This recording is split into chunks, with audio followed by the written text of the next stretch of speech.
Oh, hello. You should see the desktop. You should hear me now. Does that seem right? Let me pull up some windows. Yes, Professor. Oh, great. Thanks. Okay, see who's here. I think everyone's here now. Okay. All right. Um, okay, couple things. First, there's another programming assignment up. Today we're going to start language 8. Let me just download it now and unzip it. Now, the homework assignment is not about language 8. It's still a language 7 programming assignment. Okay, so your programming assignment is very much based on language 7. You're going to be modifying language 7 for this assignment. Okay, so let's look at the homework assignment briefly. Okay, it's due the 29th, so it's like almost 3 weeks from now. So it gives you a little over a week after spring break. Okay, so it's due almost 3 weeks from now. Okay, what you're going to do is take language 7 and give it arrays. Okay, language 7 is right now a language with a pretty good notion of functions, but it doesn't have any data structures.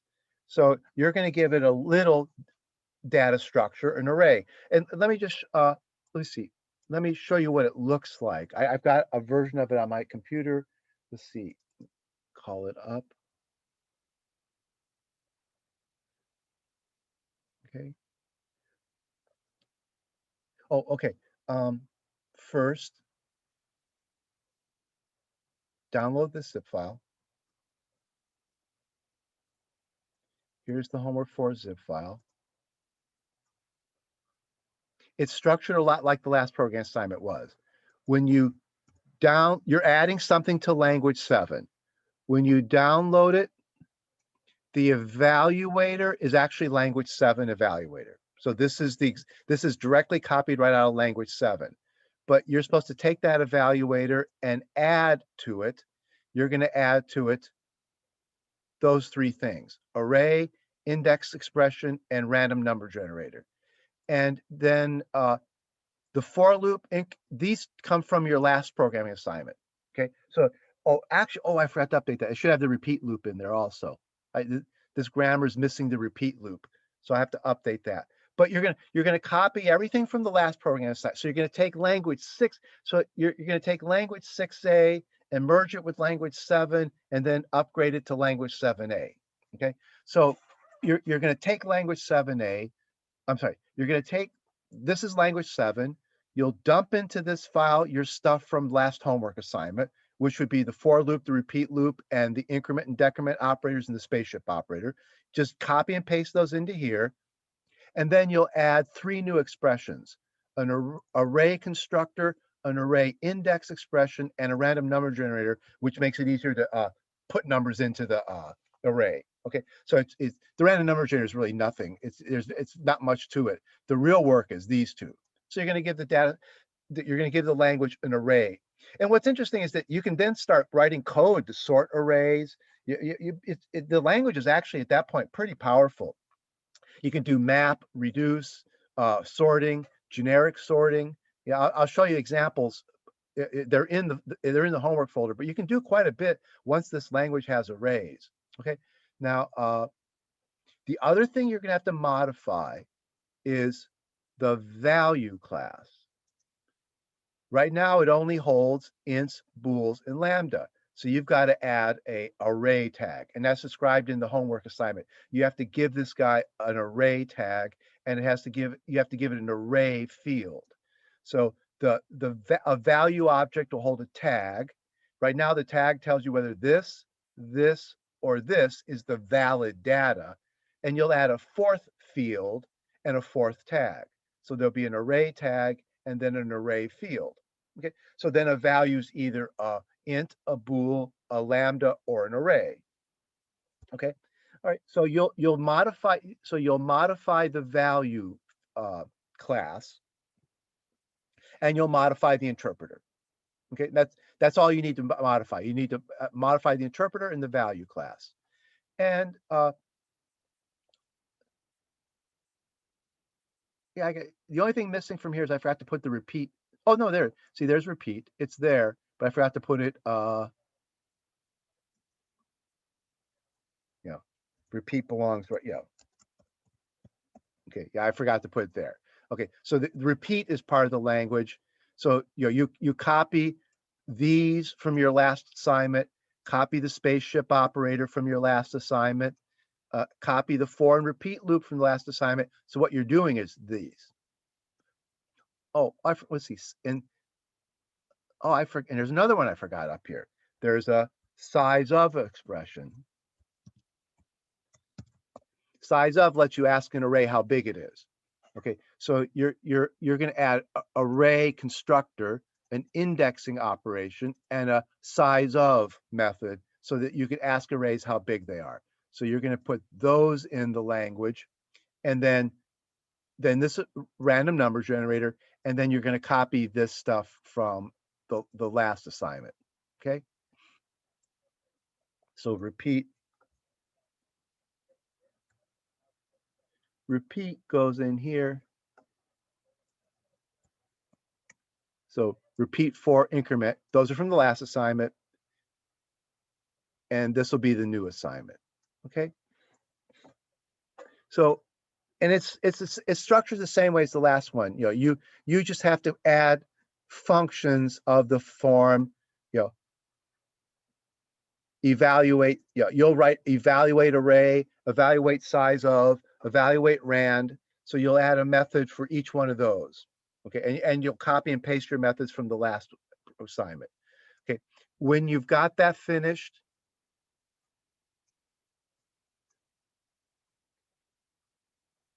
these language 7 examples will compile. You should do a regression test and make sure that language 7 still works properly and language 6 still works properly, 6A. So there's the test files from homework assignment 3. Okay, so the language 6A thing should still work after you've modified it to language 7A, and language 7 should still work. So those are what they call regression tests. You shouldn't break things that used to work. So these are in there just to show you what those tests should run and give you the same results that they did before.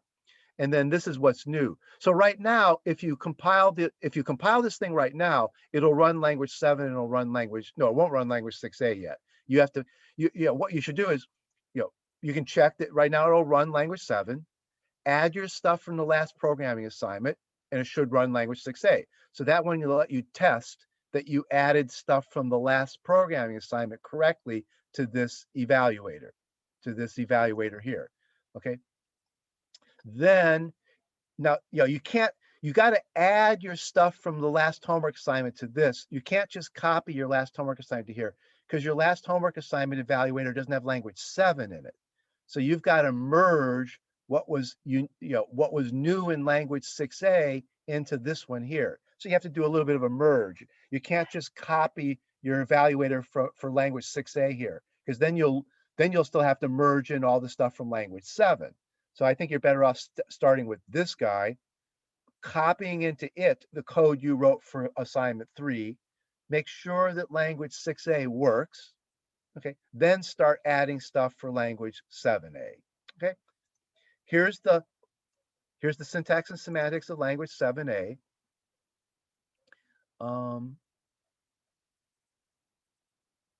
Yeah, again, I got to update this a little bit. Repeat's missing here. The language 7 includes repeat.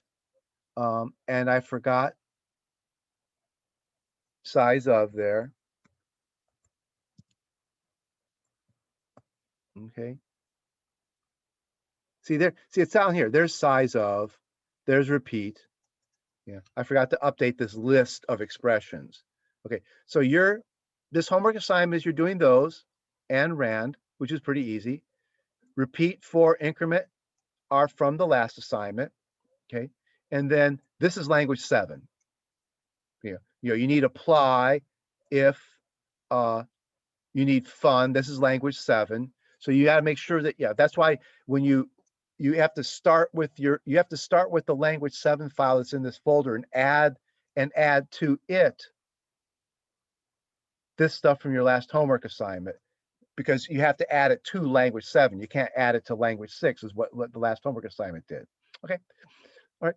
Then when you've got this, when you got your homework assignment 3 merged into this one, like I say, double check, make sure that language 6A works, and then start adding, then do one at a time. Do the random number. The easiest one is the random number generator. It's only like 2 lines of code. Give this thing, it describes in here, the semantics of what you have to do is described down here. Okay, so the semantics is described down here. I'm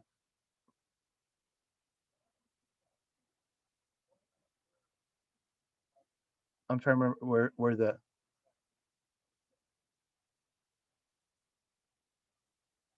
oh, here, this paragraph here describes rand. So it's not very complicated. So there's a description of what rand does. So most of this is describing the array. There's the 3 array things: the array constructor, the size of, and the index. Now let me show you what they look like if you play with them. Okay, so I have a working copy of language 7A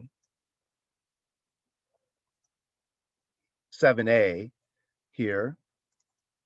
Okay, here's a length. Okay, so there's array dimension 5. That creates an array of size 5. Okay, an array is initialized to nulls. Okay, if I want, I can create a variable, var a, which is an array dimension size 5. See, now I've got a in my, see, now I've got an a and a variable a that's an array. Now I can, let's see, set the index in A2 to be 4. Okay, so this is the indexing notation. This is the equivalent this is what in C++, in Java, you would write as A2 equals 4. Okay, so index 2 in A should be set to 4. Okay, so see, 0, 1, 2. So I put something in the array. Okay, so now the array's got something in it. Okay, you can also declare an array and initialize it at the same time. So instead of declaring an array of size 5, I can say array 1, 2, 3, 4, 5, 6. So there's an array. Okay, now that array, I didn't assign it to a variable, so that array is gone. Essentially it got created and then just disappeared. So if I want to create that, I can say var b array 1, 2, 3, 4, 5, 6. Okay. Oops. Okay. Now I've got 2 arrays in the environment, A and B. I can update B by saying set. Well, first of all, I can if I just say array index B3, that looks up. That's the same thing as saying B3. That looks up index 3 in B. So what's in index 3 in B? 4, because that was index 0, 1, 2, 3. So there was a 4 there. Now in your hand, I can say set index B2, set index 2 in B to be equal to, say, index. I'm going to copy from, say, index 5 in B to index 2. Okay. This reads what's in that value and copies it to that value. So this is what we call an L value. This is so if you thought about this in C, this would be B2 equals B5.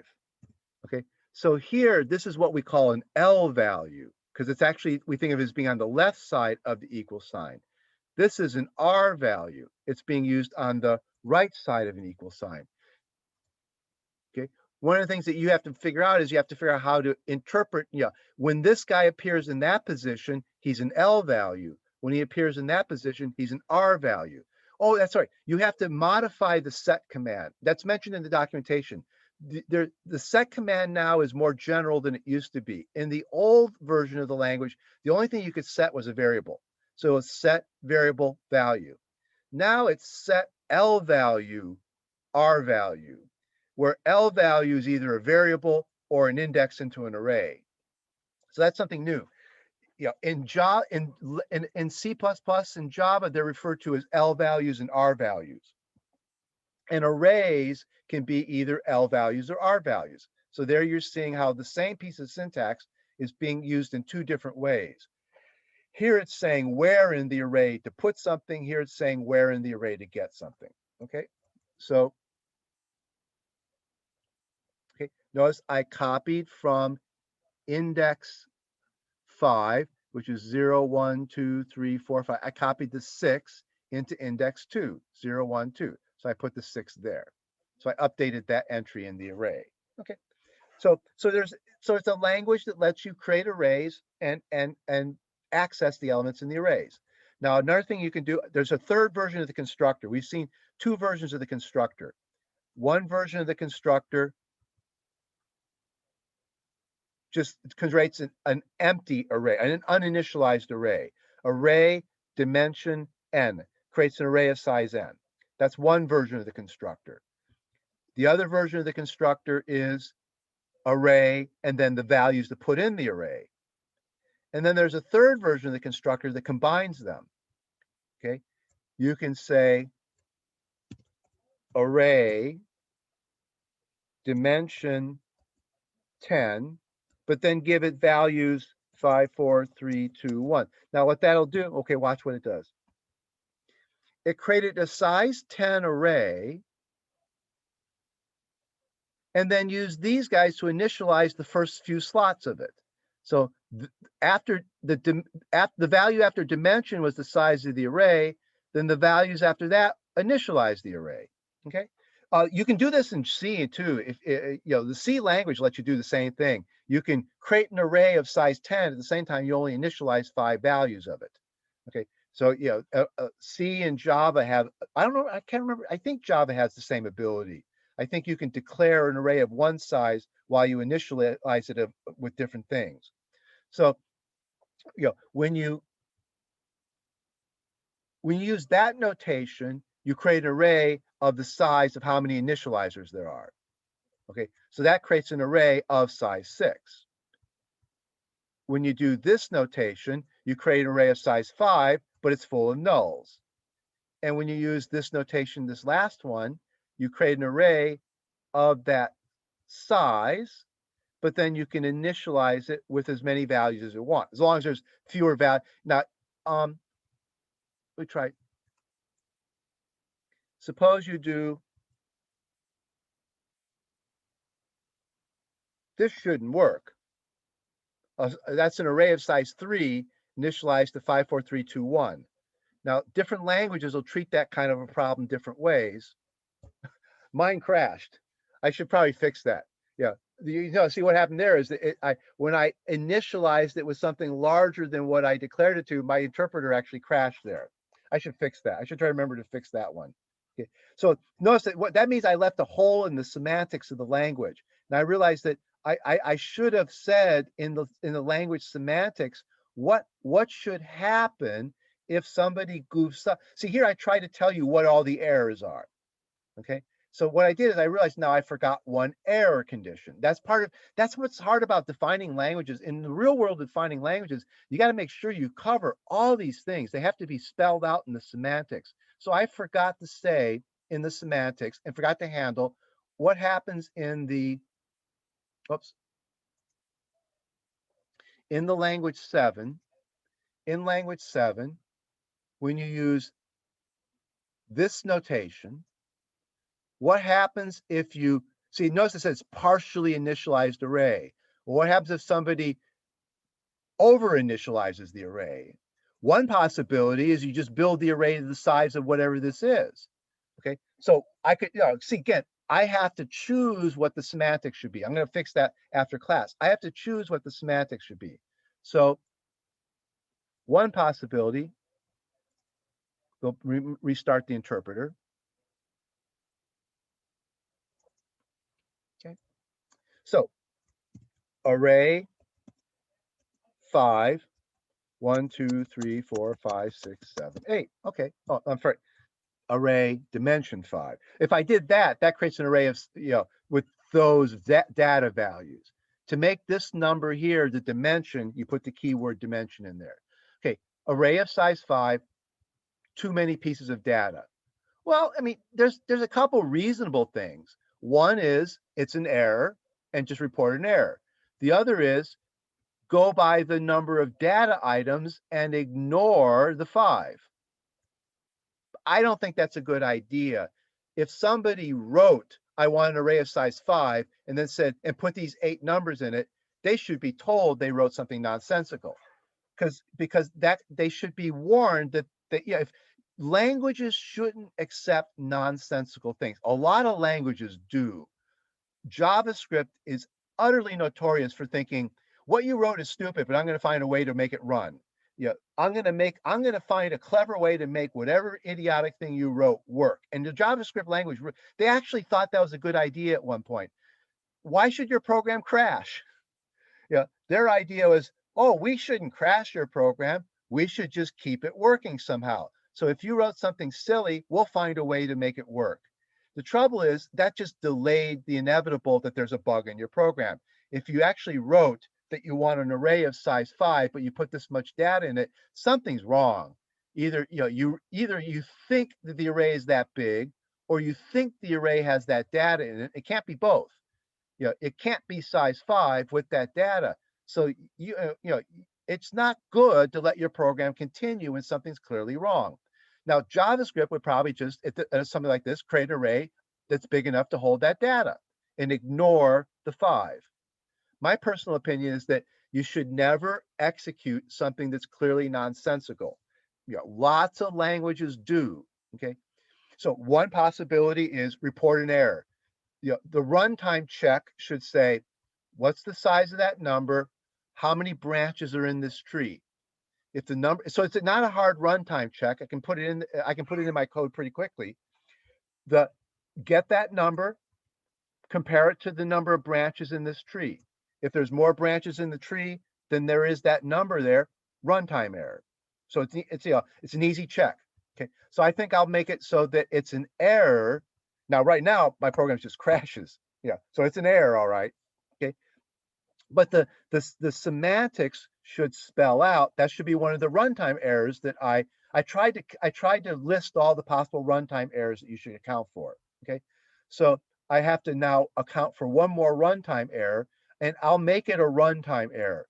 If the initializing data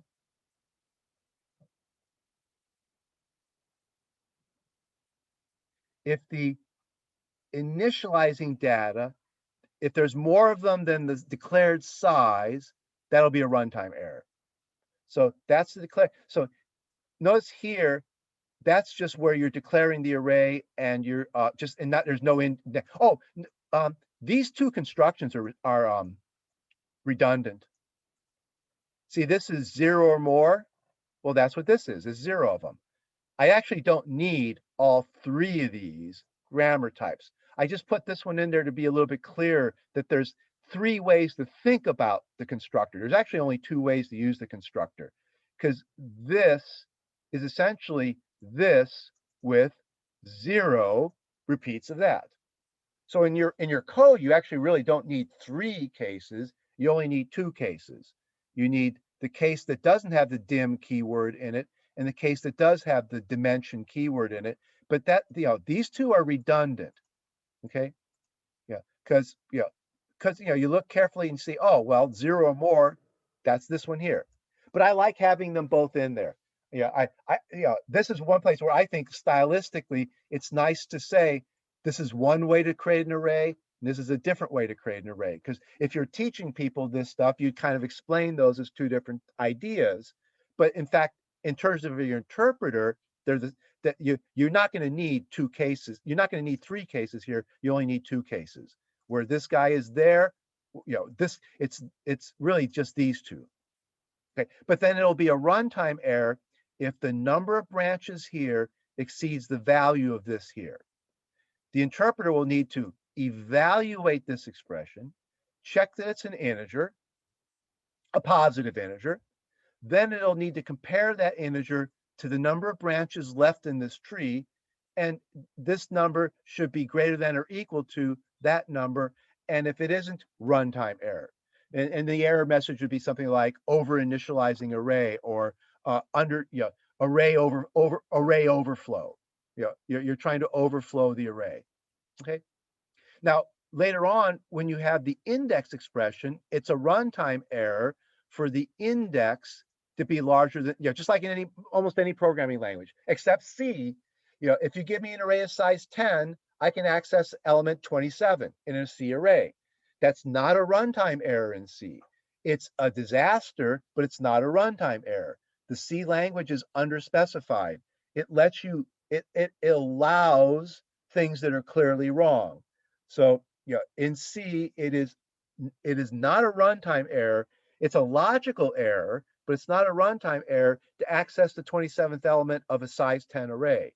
In Java and most other languages, it's a runtime error. So it is specified down here.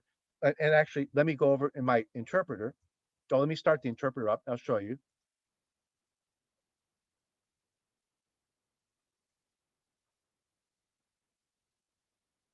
Okay, so I'll create a var a that's an array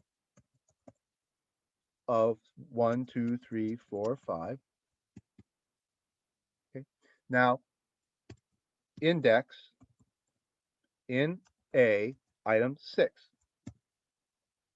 Oh, I actually, so my interpreter is missing some of its runtime tests. Because it says in here,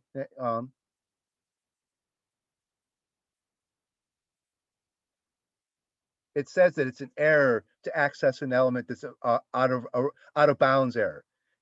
I should have reported an out of bounds error, and I didn't. I was writing this last night, so I have not got my implementation of it. Still got a few steps left out of it. So I actually haven't complete this demo version I've got. That's why I didn't give you the demo version. It's actually not quite complete.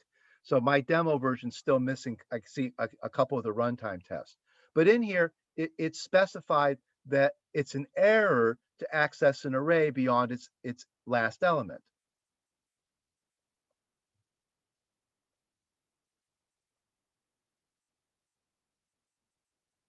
I was just looking to see if I can see where that error message is. Oh, okay. Oh, it is a runtime error to declare an array with dimensions not a positive integer. Okay. Let's see if I got that one right. Array -2, dimension -2, -3. Okay, see, that was it. Size 0 should also be, I think size 0. Yeah, size 0. I don't allow an array of size. Java allows arrays of size 0. C doesn't, but Java does. In C, there is no sense of an array of size 0. Java literally does allow arrays of size 0. They're called empty arrays. They're not very useful, but they're legal in the language. I decided in this language that you wouldn't have an array of size 0. It has to be larger than a size 0. Okay, so it's an error to create an array of size 0 or negative. Okay, it is a runtime error to access an array element beyond the array's limits. Okay, so that's declared in here, but I forgot to check it. Notice my right now I forgot to check for that runtime error. And the other thing I should put in here, it's a runtime error to try to over initialize an array. So I need to add that it's a runtime error for this constructor to have more data items than this dimension. Again, that's a choice I'll make. Some people might say, well, if you tell me to create an array of size 3 and then you give me 5 things to put in it, I'll create an array of size 5. But I think it would be better to say that if this thing doesn't agree with this, if these don't agree, well, this can be smaller than this, but not bigger. Actually, remember, you can partially initialize an array. So the runtime check is that the number of branches here is less than or equal to this number, because it's legal to under initialize an array. We saw that. Okay, that would look like array dimension 10, 3, 4, 5. Okay, I'm only initializing 3 pieces of the array. Under initializing array is fine. Over initializing array should be a runtime error, and it shouldn't crash. It should not crash the interpreter. The interpreter should just catch the runtime error. Okay, all right. What else? So we've seen the 3 different array constructors, the array index, which can be used as either an L value and R value. That means you have to go down here and modify set. See here, notice that here is the syntax shows that. There's now 2 syntaxes for set a variable or set an index expression. Okay, so you have to have you have to modify set a little bit. Okay, and then there's the size of operator. Okay, now like here, size of array dimension 4. Okay, the size of array 4 is 4. Okay, that isn't very useful. What's a little bit more useful would be to say var x array dimension 10. Okay, and then you could say size of x. Okay, then you can write then you can write a for loop that iterates for I equals 1 up to 11. For I equals, then when like, well, in this you can say for var I 0 less than I size of x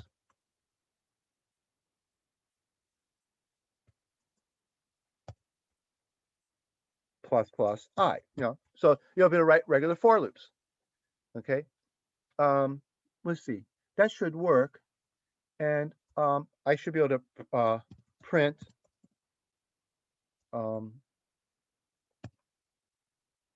index xi. If I typed all that right,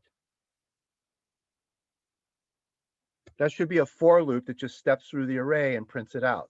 So see if I did it right. For var I less than size of x, strictly less than size of x, increment I, then print each index in I. Okay, so it ran.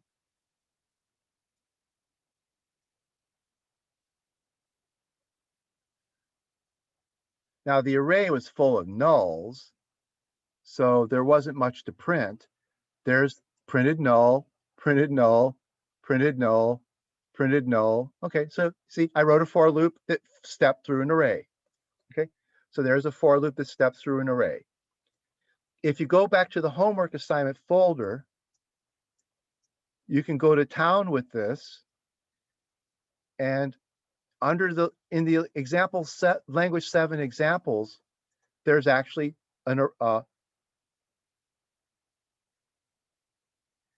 this is a generic sorting program. This is bubble sort. This is a bubble sort function that'll sort arrays. Okay, and if you look carefully, it is bubble sort written in this language, which is essentially, this is a language Lisp. So this is how you would write bubble sort in Lisp. Okay, and it's a generic bubble sort because it can sort the array in either ascending or descending. And we're going to talk a lot about this. This is where the power of it comes in. You give this sort. If you go back and look at, I'm not sure how much you guys have seen this stuff, but if you look up like qsort in C.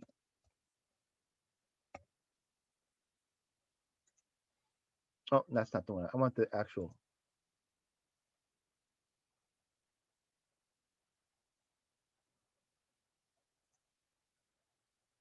If you look at qsort, it takes in an array to sort, but it takes in a function pointer. That's a function pointer. That's a pointer to a function that does the comparing for you, so that you can sort the array in different ways, ascending, descending. For example, if it's an array of strings, you might want to sort it by alphabetical order, but you might want to sort it so that you put short strings in front of long strings. Yeah, so this is what we call a generic sort, and this is what we're going to be talking more and more about. We can use function pointers to make functions more versatile. So the sort method can be, so in your introductory programming classes, you just sorted using either the less than symbol or the greater than symbol. So you either did ascending sort or descending sort, but that's not very useful in the real world. In the real world, you want to write one sorting function and then have it sort any way you want it. You could have it sort ascending, sort descending. If you're sorting strings, they could be sorted alphabetically ascending, alphabetically descending. You could sort them by length. You could sort them by length from short ones first to long ones. You could sort them by length from long ones to short ones. Yeah, there's lots of ways you could sort. So the C's sorting function lets you pass a comparator. And that's what is actually being done in this little baby language. The sorting function takes in a comparator, which is a lambda expression. Okay. So the sorting function takes a function pointer as a parameter. Okay, and then it sorts using the comparator. So depending on the comparator might be the greater than function, the comparator might be the less than function. So I could be sorting increasing or sorting decreasing. Down here, I apply sort of A with comparator 1. And up here, comparator 1 is less than. And down here, I apply the sort function to A with comparator 2. And up here, comparator 2 is the greater than function. So one of these is sorts ascending and one sorts descending. Java is the same way. If you go look up the Java sort function, you see that it actually takes a comparator.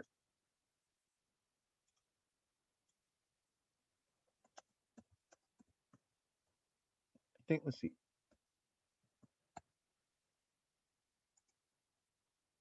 I think it's in here.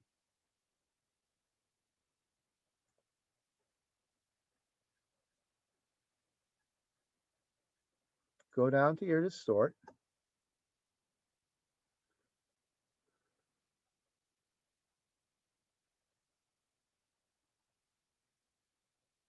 Now, these are not generic sorts. There is one in here that does take a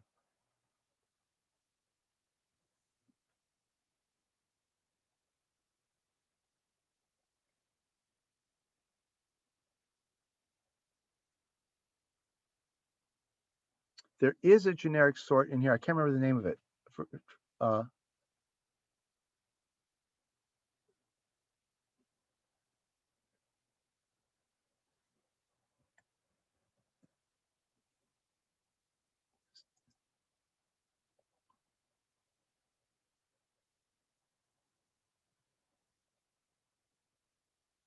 See if I can find the generic version of sorting in here. Oh, see, there's one. There's a parallel sort that takes a comparator. See, there's the version that lets you tell it how to sort. The other ones sort in a default way. So the other ones which do not take a comparator, they do a default sort, either ascending or descending, but then you can't, then you get a default sort. Now let's see, what about here? Is there one with a comparator?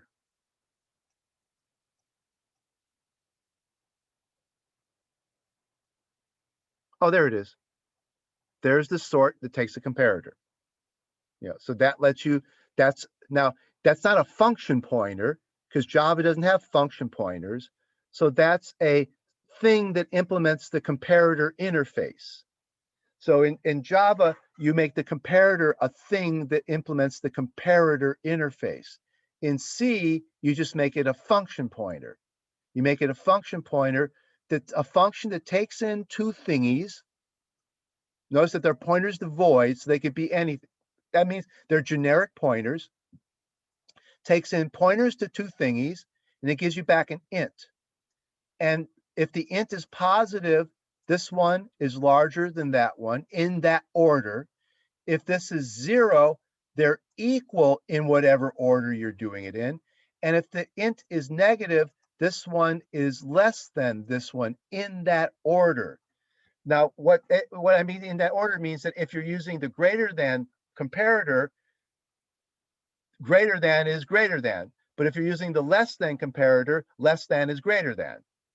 Okay, so if you're using a less than comparator to say that something is greater than the other means it's less than. Yeah, it gets confusing pretty fast. So this thing, when it returns negative, means that this one comes before this one in your order. But this thing is what determines the order. So if this thing's negative, it doesn't mean that this is a number that's smaller than that one, because you could be using a greater than comparator. Okay, but that's and Java does it the same way. The comparator returns either negative number, 0, or positive number. Usually it returns either -1, 0, or 1. You've seen that before. That's the spaceship operator. See, these comparators act like the spaceship operator. Remember, it returned either -1, 0, or 1. The spaceship operator is a form of a comparator. It's like a built-in comparator for integers, the spaceship operator. Okay, so this language we're designing, once you get arrays into it, it's actually a fairly powerful language. It can work with generic sorting. You can write a sort function that takes in comparators. Okay, and there's what it looks like in this language. Okay. Okay, so we're going to be talking about this stuff, especially in terms of language 8. We're trying to get to as modern programming, modern ideas of programming using things like generics and parameterized functions, what we sometimes call higher order functions. What we just saw there, the technical word for these are higher order functions. Sort is a higher order function because the function that takes in a function as a parameter. So it's a little bit more sophisticated than your usual idea of a function. So people call those higher order functions, functions that take in other functions as parameters. Same here. Now here, this function doesn't take in a function as a parameter. It takes in an object that implements an interface because Java doesn't have functions. Java has objects. So, but it's the same idea. It's just the way Java does this. Okay, it's the way Java takes functions as parameters. It does it using interfaces. Okay. Okay. So we're going to see, we're going to make these ideas more concrete. Between language 7a and language 8, which we're going to start talking about, that's one of our goals is to start seeing these more sophisticated programming ideas and how they get implemented. Things like function parameters, higher order functions, generic functions. This sort is very generic. It can do a lot of different kinds of sorts. It doesn't sort just integers. It can sort any kind of an array. See, the array it takes is a pointer to void. Notice that this is a pointer to void and this is a pointer to void. The way this works is, if this is an array of integers, you make sure that this comparator compares integers. Okay, now the compiler won't know that. If this is an array of doubles and this is a comparator of integers, the compiler won't know it and your program will crash. But that's how C works. The idea is you line things up. If this is an array of strings, you make sure that these are comparators of strings.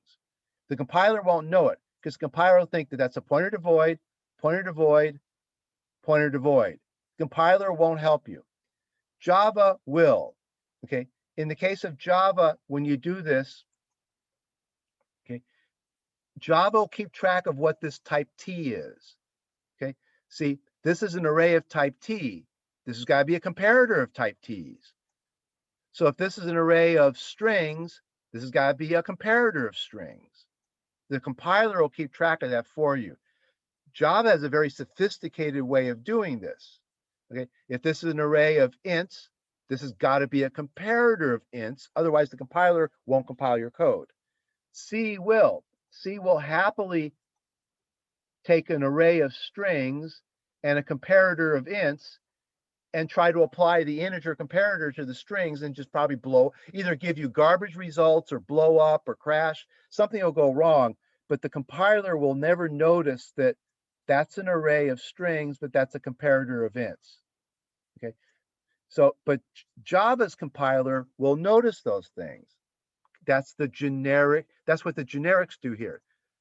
Whatever the type is of that array, the comparator has to match that type somehow. You have to learn what that notation means, but essentially it's saying that this comparator has to know how to deal with this type here. You can't have them disconnected from each other like you can in C. In C, you can completely disconnect, which is a mistake. You can completely disconnect the type of the array from the type of the comparator. And in our language too, in this baby language, there's no type checking. So in this baby language here, I could write something really dumb, like I could sort an array of well, actually, I only have one kind of data type here. I only have arrays of integers. Okay, but I could, if I added, say, reals or strings to this language, the language would be just like C. If I tried to sort an array of strings, I'd have no way of knowing whether that's a comparator of strings or not. Okay, Python's the same way. Python has the same problem that C has.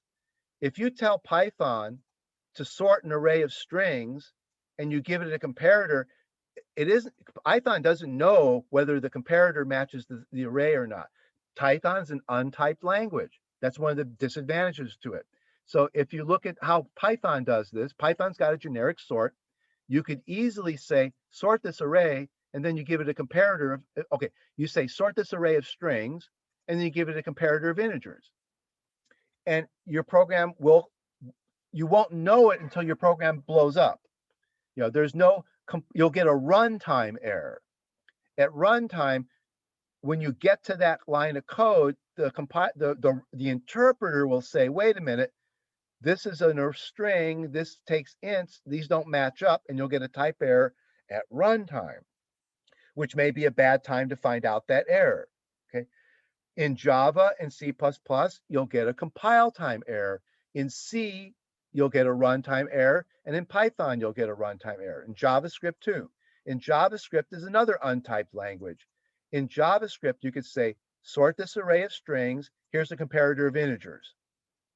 And JavaScript won't know that's a problem until it actually tries to do the sorting, and then it'll blow up on you. Okay. Java, the beauty of Java and C++ is their compiler notices the compiler can catch this at compile time. Same with C++. The compiler can catch these things at compile time. Notice that C is part of C++. In the C++ language, you have both this old-fashioned sorter, which cannot keep track of what it's sorting, and then there's a re-implementation of this in C++ that does what Java does. C++ is kind of a weird language. It's got the old C stuff buried in it. So this sort method is part of C++, but you wouldn't want to use it in C++ because you'd be giving up the advantages of the C++ language. If you use this sort method in C++, you run the risk of not knowing at compile time whether that agrees with that. Okay. So there's another sort method that's part of the C++ libraries that looks a lot more like the Java one. It would use interfaces like this. I don't even know where to look that up in. Offhand, I actually don't know where in the library for C++ to look up that one. It would be in one of the newer C++ headers, this is in an old C header. This is from the C standard lib header. So then there would be a sort method in one of the newer headers. I think it's in a header called algorithms, I think.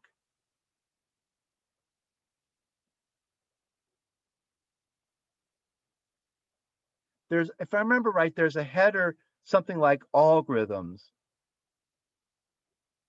that holds the newer versions of sorting that would include the things like the generic sort methods. I don't use C++ much at all anymore. I don't, I kind of got fed up with it. But I think I think it's this guy here, algorithms. I think.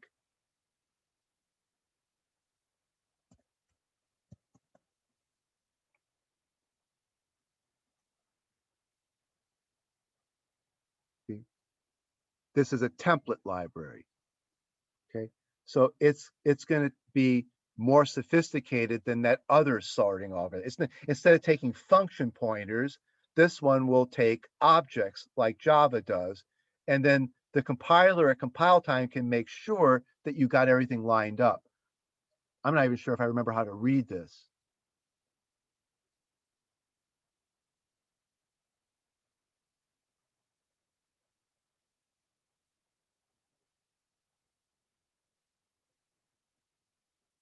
I forget how to, in the Java one, you could see where it's saying what you're sorting has to agree with how you're comparing them. So you can kind of see it right there. You got to be comparing T's if you're sorting T's. Somewhere that's got to be buried in here, but I don't see it. I don't see where this thing is saying that what you sort has to be the same as what you compare. The thing that you're sorting somehow has to agree with the thing that you're comparing. And I don't even see how that works in this. It's been so long since I've read C++ that I don't even remember.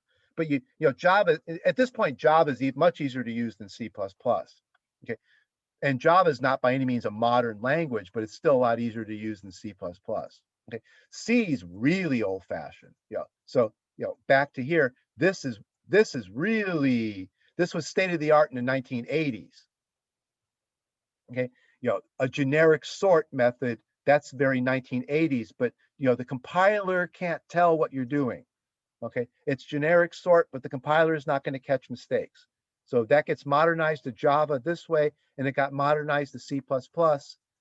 That may not be the only, there may be other sort methods even in C++. There may be I mean, I don't even see how this one has been, how this one keeps track of what it's sorting versus how it's sorting it. I expected to see something that looked a lot more like Java here. Notice that these are not, well, yeah, see, there's no type variables. There's no type variables in here.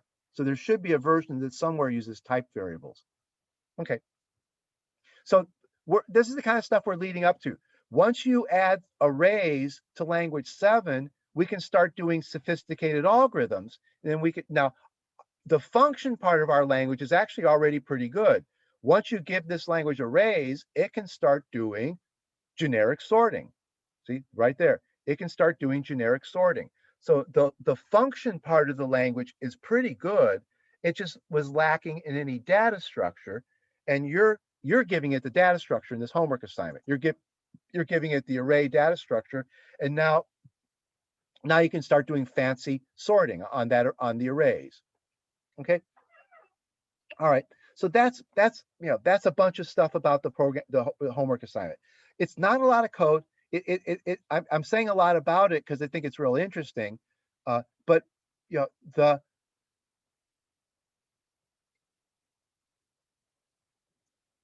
let's see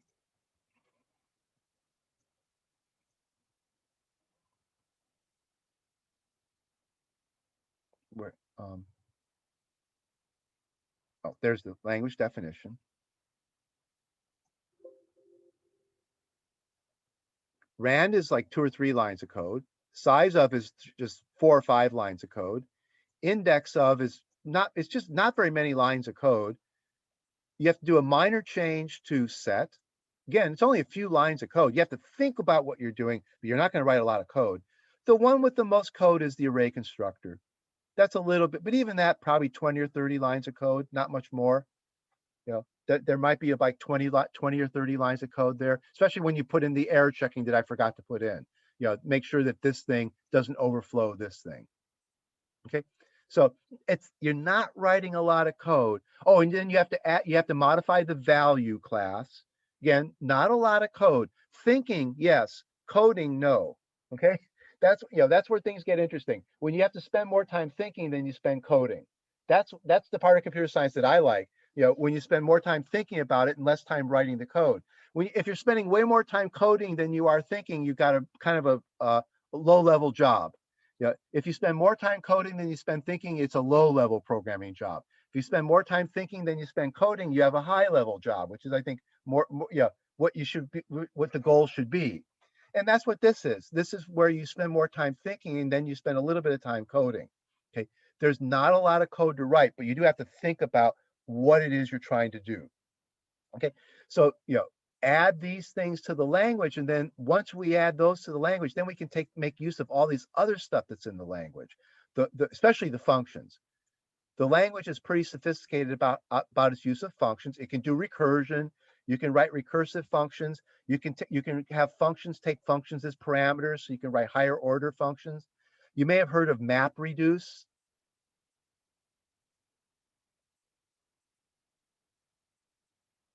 I wrote map in this language, array map. There's array map. I didn't write reduce, but I wrote array map. Okay. We'll talk about that. If you never heard of map, we'll talk a little bit about it later on. But that's the famous map, as in map reduce, which is the basis for big data processing, like in Google and Spark and things like that. They use this. They use a big data algorithm called map reduce, and this is a baby version of the map part. Okay, you know, so this language can actually do quite a bit. You can actually study pretty good amount of stuff with this language. It handles functions pretty well. And language 8 makes functions even more sophisticated. But what language 7 completely lacked was data types. It only can do ints. And now you're going to give it arrays of ints. Okay. And at least then now with arrays of ints, it could do some more interesting stuff like sorting, mapping, and finding the max of an array. There's another generic function. Find the max of an array. Well, this is a non-generic max. And then see this one, extreme? That's a generic max. It takes a comparator. So extreme will find the largest if you give it one comparator. Extreme will find the smallest if you give it a different comparator. So it's a generic max-min function. So I call it extreme because it finds extreme values, but is it max or min depends on what comparator, what lambda function. The comparator is a lambda depending on what kind of comparator function you give it. It's either finding a max or a min. Okay. Okay. So call that extreme. That function is sometimes referred to as the extreme function as opposed to the max or min function. It's generic max or min. So there's some sophisticated programming going on here. Some pretty nice sophisticated programming. Okay. All right. Okay. Look, anybody have any question about language 7a? Anybody got a question about, you haven't read about it, you haven't had time to think about it, but anybody got a question about it right off the bat?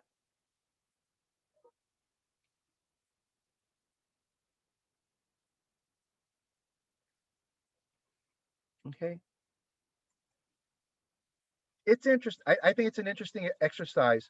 Like I say, it's not a lot of programming, but you'll have to think about what you're doing before you write the code. But if you spend a little bit of time thinking, you'll realize it's not. Hopefully you'll see that it's not a lot of code to read. Pretty straightforward. Or not a lot of code to write. Pretty straightforward code to write. Okay. All right. Now let's go on to language 8 and see what's interesting about language 8. Okay. Language 8 is really subtle. Language 8 moves us from essentially a C-like language to a Lisp-like or Haskell or whatever you want to, whatever your favorite. It's moving us from old-fashioned procedural languages to modern functional languages. The transition from 7 to 8 essentially transitions us from what people call procedural languages to what are called functional languages. And the difference between procedural languages and functional languages is a fuzzy boundary. For example, modern Java can do a lot of what this language can do. Now, the original version of Java couldn't, but modern Java can do a lot of what this language can do. Same with C++. The original definition of C++ couldn't do what this language can do, but modern C++ pretty much does what this language 8 does.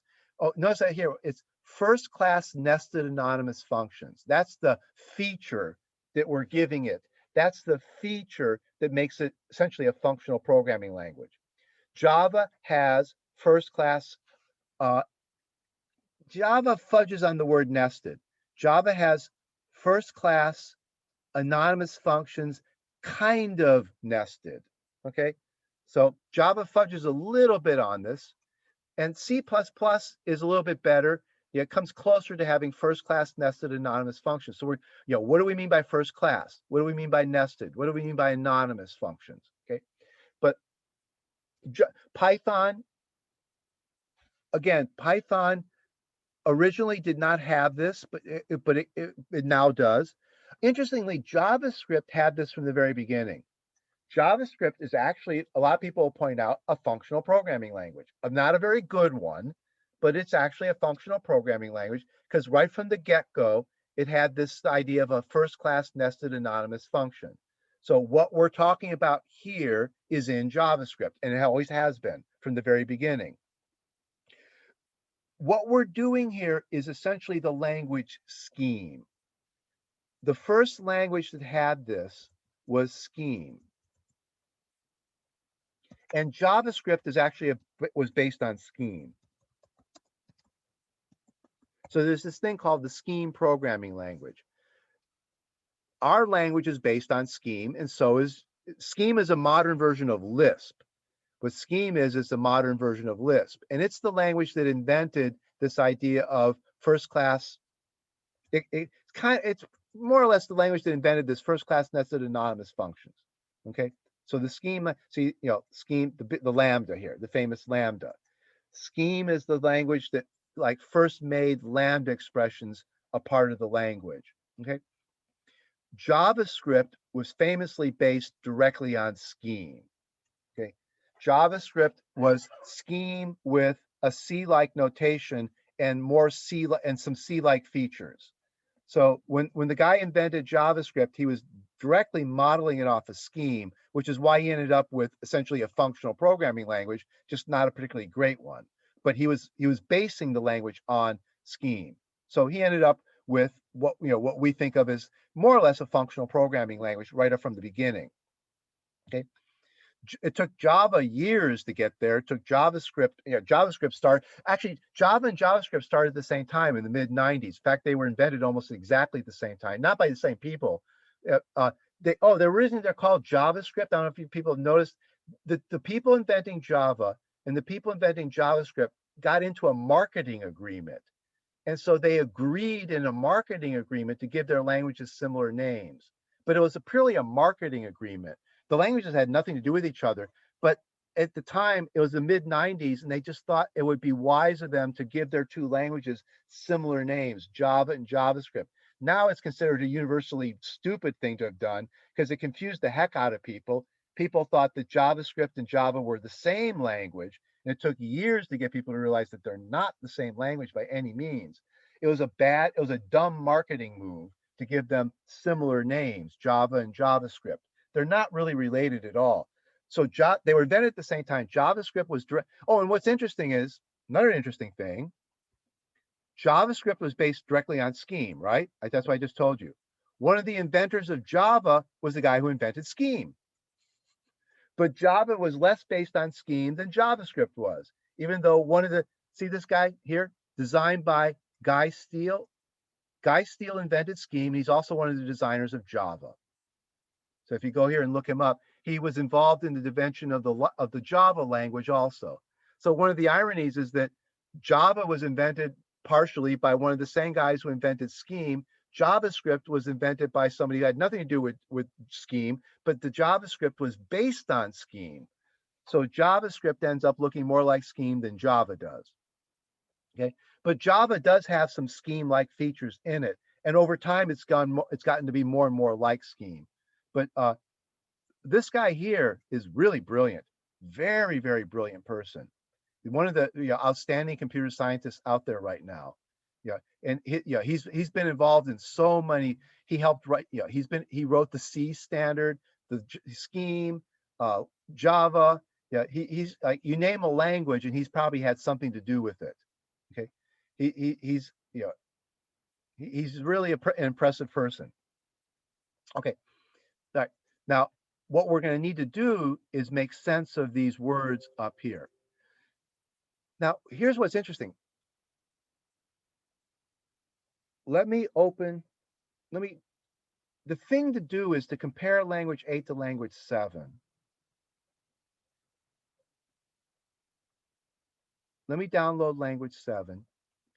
The syntaxes to them are almost the same. There's a minor change in the syntax, which has really big effect on the meaning of the language. So there's a minor change in the syntax that has a big effect on the semantics of the language.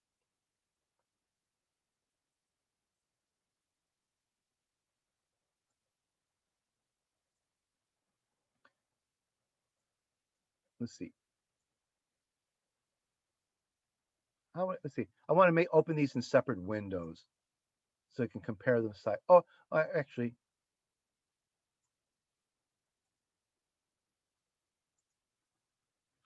okay. Language 7 on the left, language 8 on the right. Okay. Notice over here that a program, that's the top level of a program. All the function definitions have to be in the top level, just like C. The expressions cannot include function definitions. Okay, just like the C language, your function definitions are all at the top level. They can't be inside of anything else. So that's expressed in the grammar as saying that a program is a list of function definitions and then the body of the program. So the program starts with a list of, now it could either be function declarations or variable declarations, just like C. Your global scope has your functions and some global variables, and then this would be essentially in C would be the main method, the body of the program. Okay, so functions have to be at this global scope, and then a function is a lambda. A function is the variables and the body of the function. Okay, then lambda is the body of a function. Now you go over here to language 8 and things are subtly different. Lambda is an expression all by itself. We now have the notion that a function body is a value on its own that just lives in the language completely separate from, it's like the number 5. The number 5 is just a value. You can assign it to any variable you want. Now, the body of a function can be assigned in any way we want to a variable. It's just another thing in the language. And at the top level, a program is just a bunch of declarations, and they could be function declarations, they could be variable declarations, and then the body of the thing. Okay. So now lambdas are just another value in what we say is that lambdas are now first class values. That's where this idea of first class comes in. Lambdas are now just first class values. And what happened to fun? Well, fun now is just a little side thing. Fun is just another way to give a name to a lambda. In fact, at this point, see var is a name of an expression, but expression can be lambda because lambda is an expression. So I don't even need fun anymore. I could actually delete this. It says right over here that fun is redundant now. You could delete this from the language. You don't need a special construction to say, here's a function definition. You can just say, here's a variable, and its value is a lambda. So the grammar now says that a variable can be defined to be a lambda. Over here, a variable can be defined to be an expression. And if you look down this list, there's nothing in this list that lets you define a function. You can call a function, but you can't define a function. Okay, so lambdas can only exist in this language. Lambdas can only sit inside of function definitions, and function definitions can only sit at the top level. Lambdas can only appear inside functions, and function definitions can only appear at the top level. That forces functions to all be in the global level, just like C. Okay. The big change over here is that lambdas now exist as their own entities in the language. And you can define them anywhere you want. You can assign them to variables. You can pass them as parameters. They are what we call first class. They're also what we call anonymous because you can, let me show you, let me run something in this language and show you what I mean by anonymous function.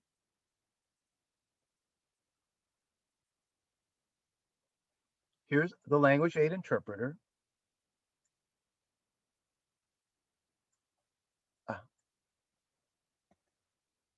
I'm going to apply a function. The function is a function that takes in one number, and it takes that number and adds 5 to it. And I'm going to apply that function to the number 3. Okay. Now notice that the function is x goes to 5 plus x. That's an anonymous function. That function doesn't have any name. It's just a lambda expression. I'm saying we sometimes read it as a function literal. It's as if I said add 5 to 3. So run that. See? Now what it did is it created a function environment. It instantiated that function. It passed it 3 as a value for x in the parameter. See, there's the binding of 3 for x.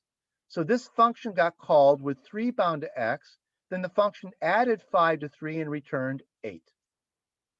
Okay, it's not much different than if I said add 5 to 3. 3 is a literal number. 5 is a literal number. Okay. See, I have literal number and literal number. I get 8. Here I said, instead of saying add literal number to 3, I said apply literal function to 3.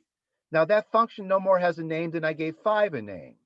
Now compare that to saying there x5, then saying add x to 3. Now 5 is not anonymous if I gave 5 a name.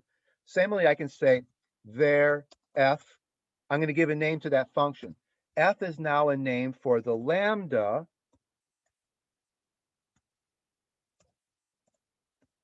F is going to be a name for the function x goes to 5 plus x. Okay. Notice my environment has a number named x, a function named f, and now I can apply the named function f to the named number x. And I get back 10 because I got 5 plus 5 is 10. But this new language lets me work with anonymous functions. That go back to here. There's the anonymous function. Okay. And then that function can be treated just like any old number. Notice that when I gave it a name, I didn't use, notice that when I gave it a name, I did not use the function keyword. I used the there keyword. I'm creating a variable, and that variable is called f. Its value is a lambda. That's really sophisticated. You can't do that in C. This is where this language is. Well, you can do that in JavaScript, but you can't do that in C, and you can't do it in Java either. Well, you can do it in Java, kind of. Java's got kind of a cumbersome way to do this now. Okay, so what I'm doing is creating anonymous. I have first-class anonymous functions that I can assign to values, to assign to variables, and I can pass them around. Now, what we're going to see that what's the really interesting thing to do. We run out of time now, but what's going to be really interesting is, okay, over here, functions had to be at the top level. For example, you couldn't put a function inside of a function, because if you look at what lambda does, a lambda is an expression. Expression can't be function. You can't put a function inside of a function. All right. See, if you look at the grammar carefully, and that's the way C is. You cannot put functions inside of functions. But go over here now, language 7. A lambda has any expression in it, but an expression can be a lambda. I can put lambdas inside of lambdas. That's nested functions. See, that's the nested aspect of it. Because lambdas are just lambdas are expressions like anything else. Over a lambda, the body of a lambda is an expression. An expression can be another lambda. So I can have lambdas inside of lambdas inside of lambdas. That's what leads to the really powerful programming. The nested is actually probably the part that's the most important here. The nested is what makes things really interesting. Okay. And over here, you look at the grammar, you see that that's prevented. A function holds a lambda. The body of a lambda is an expression. So the body of the lambda can be any of these. None of these get you back up to here. None of those get you back up to here. So you cannot have a function inside of a function. That's the C language. Java is the same. Java does not allow functions inside of functions, but it does allow something else. Java allows nested classes. So Java does not have nested functions, but Java has nested classes, which are actually the way Java mimics some of these ideas over here. Some of what language 8 can do, Java can do with nested classes, or what are called inner classes, but they're messy and confusing. And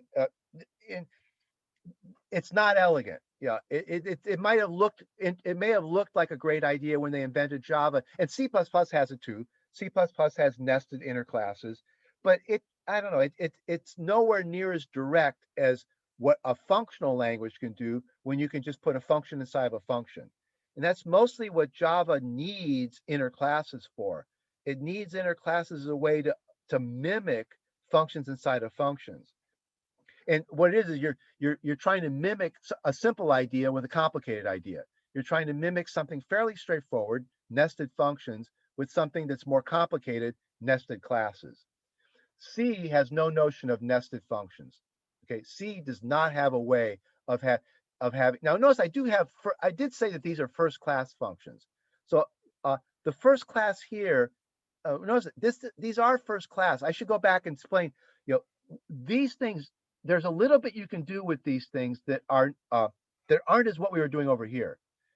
What we did over here was a little bit more than what language. We did something here in language 8 that you can't do in language 7. Language 7 technically has first class functions. Oh, and we did them in language 7a. When I had functions that take comparators as functions, that's the first classness. But they're first class non-nested. So we'll make this more clear. Language 7 has first class non-nested functions, which is the first classness is kind of nice in language 7. Pascal didn't even have that. So some older languages didn't even have first class. Like C has first class non-nested functions. We want first class nested functions. That's what we're really trying to get at. So actually it's the key word here is nested. That's the really important idea. That's what's new in language 8 is the ability to nest these functions. More so than the first class. We'll go back. We'll see how this language allows first class functions without them being semi-useful, but not as useful as nested first class functions. Okay, so we ran out of time, so we'll quit there. And next week is spring break, so we'll meet again on on the 22nd. So we'll meet. So next week is spring break. So I hope you can actually get a break and enjoy things. The homework, that's why the homework assignments homework assignments do well after, not when you come back from spring break. So after you come back, if you want to work on it if you want to ask questions, if you work on the homework assignment, you have questions over spring break, feel free to write. Yeah, if you have questions, if you're working on this stuff over spring break, feel free to send me an email and ask questions and things like that. I probably won't have office hours during spring break, but definitely if you have a question, send me an email. If you want to meet, we can meet and talk about something. So feel free to ask questions over spring break if you're working on this stuff, if you want to work on it. Okay. So have a nice vacation, have a nice break, and we'll meet again in a little over a week. Okay. Any last question? Okay. So Bye-bye. Have a nice weekend. Have a nice week. Bye.